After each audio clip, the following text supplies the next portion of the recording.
कन्या आहेत त्या कन्या दक्षानं चंद्राला दिल्या। त्यामध्ये रोहिणी नावाची कन्या होती। ही जी रोहिणी आहे ही दिसायला छान होती म्हणून चंद्राला तीच फार आवडायची। चंद्र तिच्यावर प्रेम करायचा, तिला सतत सोबत ठेवायचा, सगळ्यांपेक्षा जास्त तिच्याकडे लक्ष द्यायचा। असा हा असणारा चंद्र। पण या बाकीच्यांना राग यायचा, अरे आपला पण हा पती आहे, मग आपल्याकडे लक्ष न देता हिच्याकडेच पाहतो, हिच्याकडेच लक्ष देतो असं म्हणतो। मग ह्या ज्या 26 जणी असतात त्या आपल्या पित्याकडे जातात, दक्षाकडे जातात। दक्षाला म्हणतात, बाबा तुम्ही आमचं लग्न या चंद्र सोबत लावून दिलं, पण हे आमच्यावरती प्रेमच करत नाही, सगळं प्रेम त्या रोहिणीलाच देतात, आम्हाला देतच नाही। असं म्हटल्याच्या नंतर दक्ष समजून सांगतो, म्हणतो असं करू नका, या पण तुमच्या पत्नी आहेत, यांना पण तेवढा जीव लावा। असं म्हणल्याच्या नंतर हा चंद्र हा हा हा हा म्हणाला, पण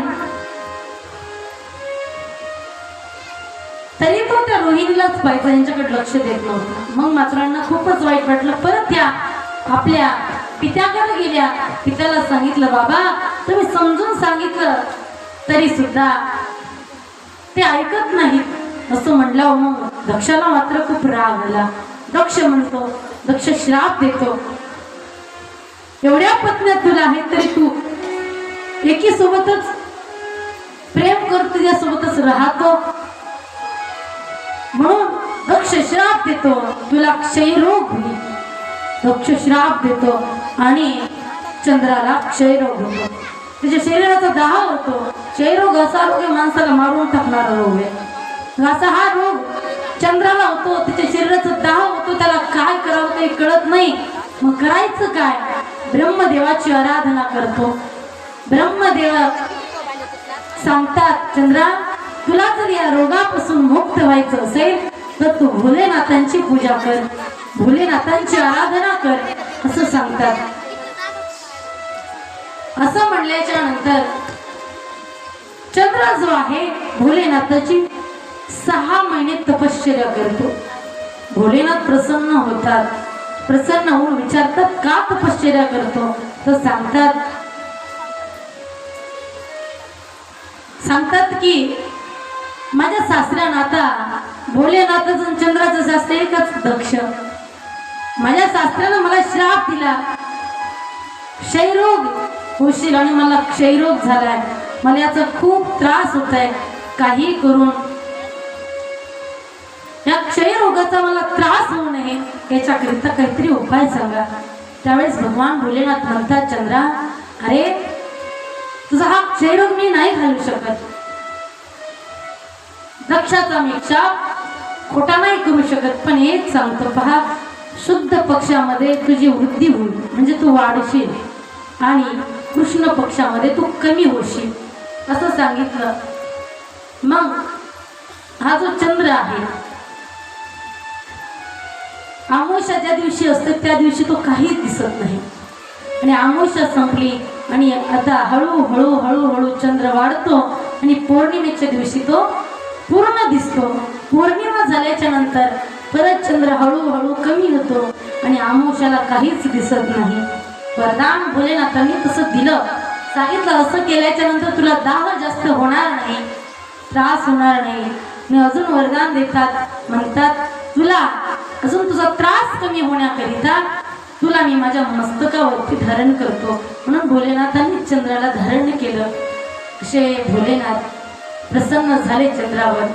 मग चंद्रानं विनंती केली, भोलेनाथ माझा रोग घालण्याकरिता तुम्ही या ठिकाणी प्रगट झालात ना, याच ठिकाणी असं स्थिर राहा, याच ठिकाणी ज्योतिरूपाने तुम्ही इथे थांबा अशी विनंती चंद्रानं केली। आणि ज्या ठिकाणी चंद्राने तपश्चर्या केली त्याच ठिकाणी भोलेनाथ थांबले, ज्योतिरूपानं थांबले आणि त्या ज्योतिर्लिंगाला नाव प्राप्त झालं सोमेश्वर। बोलिए सोमेश्वर भगवान की जय। अशी ही सोमेश्वरांची कथा सांगितली, सोमनाथांची। कथा सांगितली. असे असणारे सोमनाथ भगवान. त्याच्यानंतर दुसरं जे ज्योतिर्लिंग आहे ते म्हणजे मल्लिकार्जुन.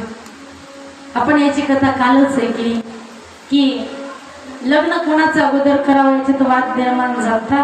त्याच्यामुळे भोलेनाथ सांगतात जो कोणी पृथ्वीला प्रदक्षिणा मारून येईल त्यांचा विवाह अगोदर केला जाईल. असं म्हणल्याच्या नंतर कार्तिकजी जातात पण गणपती बाप्पा जात नाहीत. ते आपल्या आईवडिलांची पूजा करतात आणि त्यांनाच प्रदक्षिणा मारतात. आणि पृथ्वीला प्रदक्षिणा मारल्याचं पुण्य ते आईवडिलांना प्रदक्षिणा मारल्याच्या नंतर सुद्धा मिळतं. असं म्हणल्याच्या नंतर भोलेनाथाला ते मान्य होतं आणि भोलेनाथ गणपती बाप्पांचा विवाह लावून देतात. मग मात्र कार्तिकजी काय करतात, रागाने निघून जातात. कार्तिकजी निघून गेल्याच्या नंतर हे कळतं पार्वती मातेला आणि पार्वती मातेला खूप वाईट वाटतं. पार्वती माता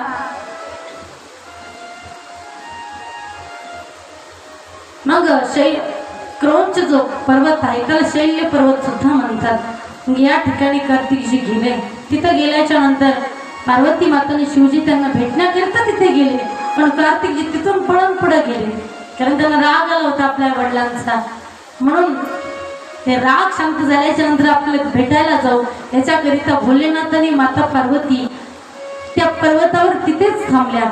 ज्या ठिकाणी त्या थांबल्या त्याच ठिकाणी एक ज्योतिर्लिंग निर्माण झालं. ते ज्योतिर्लिंग म्हणजेच मल्लिकार्जुन.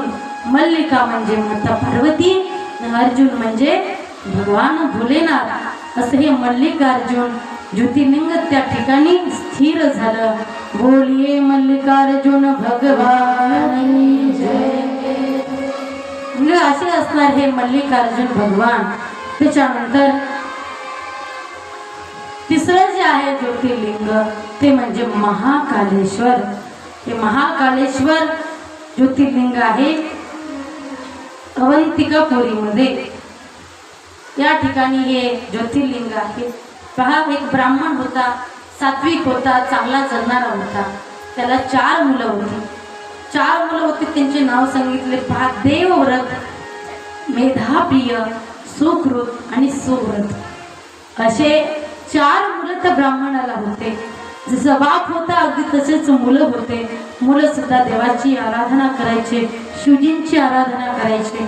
पण त्यांच्या राज्यामध्ये दूषण नावाचा राक्षस अवतीर्ण झाला. हा जो राक्षस आहे हा कोणालाच देवाची पूजा करून देत नव्हता. जो कोणी पूजा करत त्यांना मारून टाकायचा. आणि त्याच्या भयानं सर्व लोकांनी पूजापाठ बंद केला. सर्वजण ते नगरी सोडून गेले. त्याने सगळ्यांना हाकलून दिलं. पण हे जे 14 जण होते ते नगरी सोडून गेले नाही. त्याच ठिकाणी राहून भगवान भोलेनाथाची तपश्चर्या करू लागले. याला वाटलं आपल्याला मारण्याकरिताच तप करतात की काय, म्हणून हा गेला आणि त्या 14 मारणार. तेवढ्यामध्ये त्या शिवलिंगामधनं भगवान भोलेनाथ प्रगट होतात.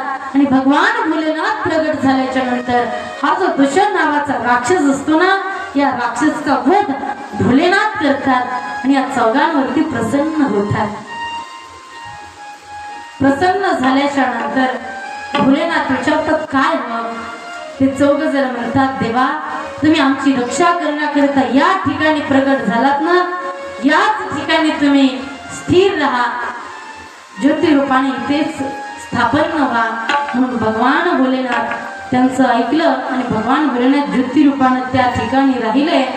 आणि त्या ज्योतिर्लिंगाला नाव प्राप्त झालं महाकालेश्वर भगवान.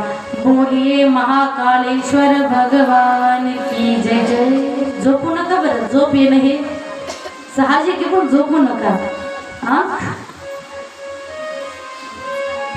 त्याच्यानंतर 4थं जे ज्योतिर्लिंग आहे परमेश्वर म्हणजेच ओंकारेश्वर हे ज्योतिर्लिंग आहे. त्याची कथा अशी सांगितली. एक वेळेस विंध्याचल जो पर्वत आहे त्याला वाटतं का नाही विंध्याचल पर्वतापेक्षा अनेक जे पर्वत आहेत ते उंच होते. मग हा विंध्याचल विचार करत होता, अरे माझ्यापेक्षा उंच आहेत, मला ह्यांच्यापेक्षा उंच व्हायचं. करायला अगोदर अहंकार झाला होता की माझ्या एवढं उंच कुणीच नाही. तेच नाराजी म्हणले, अरे तुझ्यापेक्षा उंच उंच आहे. त्याला वाईट वाटलं. मग त्यानं काय केलं, भगवान भोलेनाथाची आराधना केली विंध्याचल पर्वताने. भोलेनाथ प्रसन्न झाले आणि प्रसन्न झाल्याच्या नंतर भोलेनाथांनी त्याला वरदान दिलं. त्याला वरदान मागितलं की मी माझ्या मनाने कितीही उंची मी माझी वाढवू शकेल. असं वरदान भोलेनाथाकडून त्यानं मागून घेतलं. जसं त्याला वरदान प्राप्त झालं. मग हा जो विंध्याचल आहे त्याला वरदान प्राप्त झाल्याच्या नंतर हा उन्मत्त झाला. स्वतःची उंची एवढी वाढवली त्याने, एवढी वाढवली की वर जाऊन टेकला. पृथ्वीमध्ये दोन भाग तयार झाले. एका बाजूला अंधार पडायला लागला आणि एका बाजूला उजेड. असं कसं व्हायला लागलं?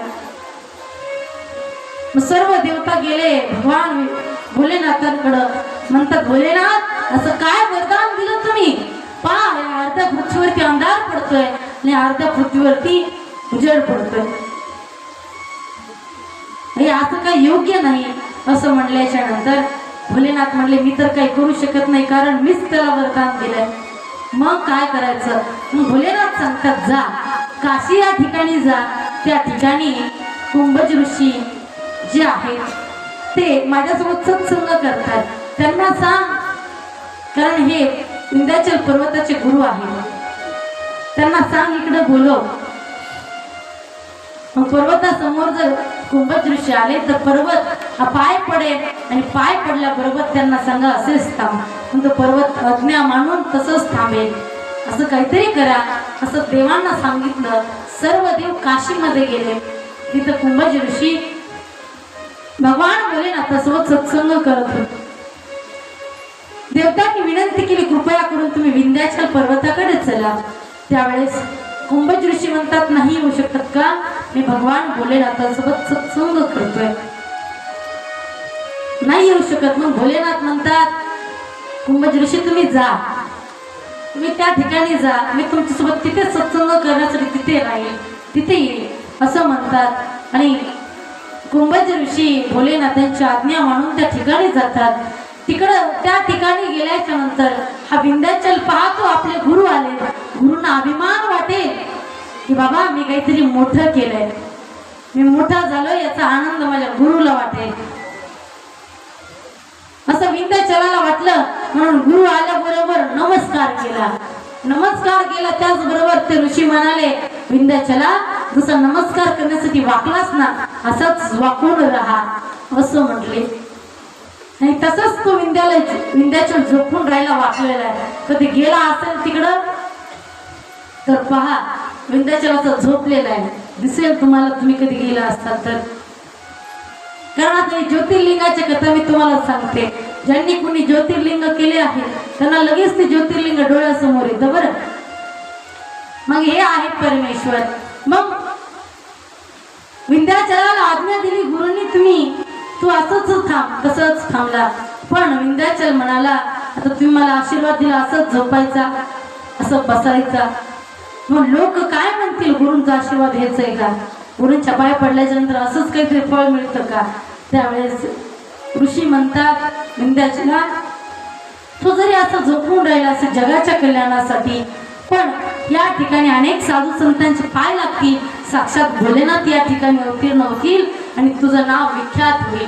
याच्याकरिता भगवान भोलेनाथाची आराधना केली आणि भगवान भोलेनाथ विंध्याचल पर्वतावर प्रगट झाले आणि त्याच ठिकाणी ज्योतिरूपानं स्थिर झाले. त्या ज्योतिर्लिंगाला नाव प्राप्त झालं परमेश्वर म्हणजेच ओंकारेश्वर. बोलिये ओंकारेश्वर भगवान की. अशी ओंकारेश्वराची कथा सांगितली. त्याच्यानंतर पाचवं जे ज्योतिर्लिंग आहे ते म्हणजे केदारेश्वर.